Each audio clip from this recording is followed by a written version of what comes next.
Nah, kita masih ada di bab 5.3. Nah, kita sudah belajar mengenai pokok bahasan yang pertama ya.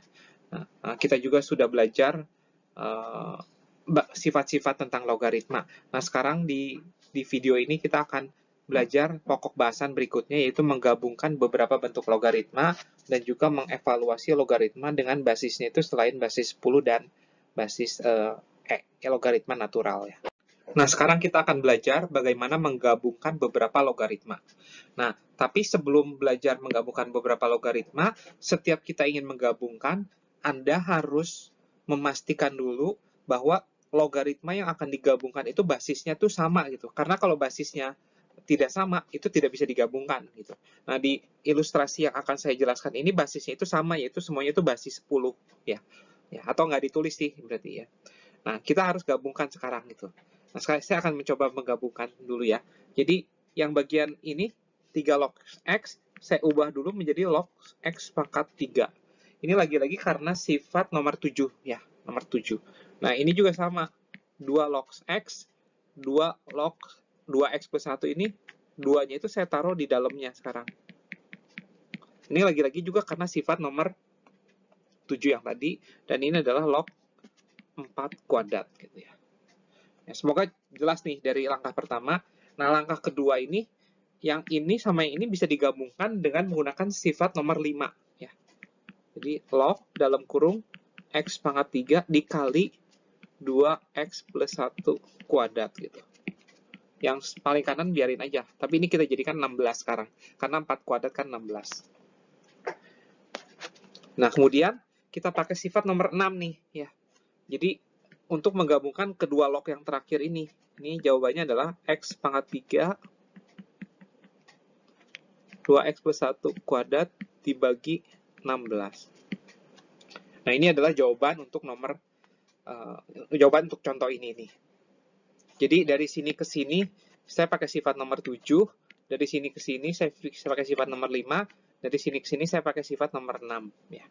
Ya, semoga cukup jelas ya penggunaan sifat-sifat dalam menggabungkan beberapa logaritma. Selanjutnya ini ada contoh. Nah, sekarang kita kerjakan contoh berikut ini, ada 2 contoh. Nah, kebetulan ini logaritma yang akan digabungkan itu basisnya udah sama, yaitu basisnya itu adalah semua bilangan natural ya, logaritma natural. Saya akan kerjakan dulu nomor 1, silakan Anda kerjakan sendiri, nanti kita samakan jawabannya. Yuk, saya kerjakan nomor 1. Ya, ini saya ubah dulu len-nya itu menjadi len X kuadrat, kemudian len Y-nya itu menjadi len Y pangkat 3, dan ini tetap ya, len 3Z. Nah, yang ini sama yang ini saya gabungkan dengan sifat nomor 6 ya. Jadi len X kuadrat per Y pangkat 3 ditambah len 3Z. Nah, ini karena ini tambah, jadi perkalian ya. Jadi X kuadrat dikali 3Z per Y pangkat 3. Nah, ini adalah jawaban untuk nomor 1. Kemudian saya untuk nomor 2 ya.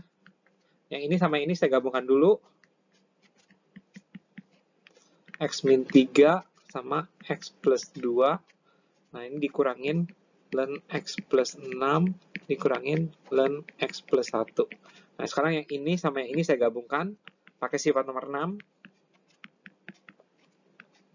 X min 3, X plus 2 dibagi X plus 6 dikurangin len X plus 1. Dan yang terakhir, nah, karena ini dikurang berarti jadi dibagi ya.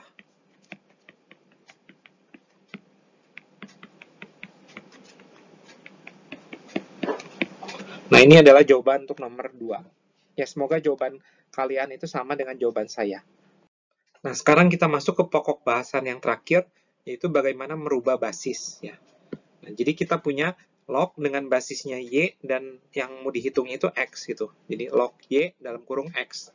Nah, untuk menghitung ini, kita dengan menggunakan kalkulator biasanya kita harus ubah dulu ke basis yang ada di kalkulator, yaitu basis 10 kalau nggak basis E ya. Nah, oleh karena itu kita punya satu sifat yang sangat membantu ya ini, yaitu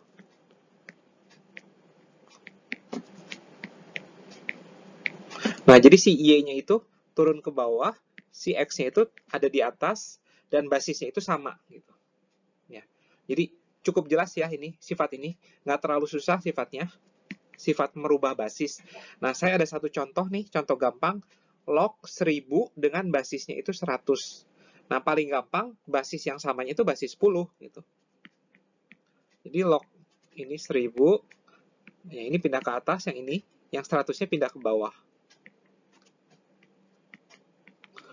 100. Nah, atau kalau log basis 10 biasanya nggak usah ditulis. Ya, kita nggak usah tulis.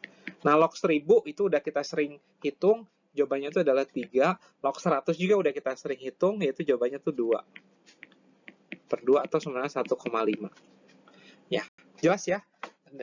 Berikut ini, abis ini, slide terakhir tentang contoh merubah basis. Nah, saya ada 3 contoh ya, dan saya akan kerjakan satu-satu. Nah, Anda tolong kerjakan sendiri juga, nanti samakan jawabannya ya. Nah, saya akan kerjakan dulu yang pertama. Nah, saya punya log dari E kuadrat dengan basisnya itu akar E. Ya. Nah, oleh karena itu, saya akan ubah dia ke dalam suatu basis yang standar, yaitu basis E, atau len ya. Jadi saya ubah ini menjadi len, yang bawah itu jadi len. Nah, yang atas itu adalah E kuadrat, yang bawah itu adalah akar E. Ya. Nah, len dari E kuadrat itu adalah 2, len dari akar E itu adalah setengah. Berarti ini jawabannya adalah 4. Nah, selanjutnya nomor 2. Nomor 2, nah ini. Nah, ini sekarang saya punya log dari 2 dengan basisnya 8. Ya. Nah, saya akan ubah ini ke dalam basis 2 ya. Semuanya dalam basis 2. Ya, yang atas itu 2, yang bawah itu 8 ya. Karena 8 itu ada di basis di sini ya. Nah, 2 ini ada di sini. Nah, log 2 dari 2 itu 1. Ya. Dan log 2 dari 8, ini saya biarkan dulu seperti ini. Nah, di sini kita punya sifat yang baru tuh. Jadi, log 2 dengan basis 8 adalah 1 per dari log 8 dengan basis 2 gitu. Jadi, kalau saya punya ini, log B dari A, ini saya pengen tuker nih A sama B-nya, tinggal diseper aja. Ya, semoga cukup jelas nih. Dan log 8 dengan basis 2 itu adalah 3 ya, karena 8 adalah 2 pangkat 3 ya. Jadi 1 per ya. Oke, cukup jelas ya nomor 2. Dan yang terakhir untuk nomor 3. Nah, untuk nomor 3 saya akan ubah ini semuanya ke dalam basis 3 ya. Nah, ini 9, ya ini adalah akar 3. Nah, log 3 dari 9 itu adalah 9 kan adalah 3 kuadrat, berarti ini jawabannya 2, dan akar 3 itu adalah 3 pangkat setengah ya. Ini adalah jawabannya 10. Ya, dari ketiga contoh soal ini semoga jelas. Nanti saya akan kasih PR. Jika ada yang tidak mengerti, silakan tanyakan di tutorial ya.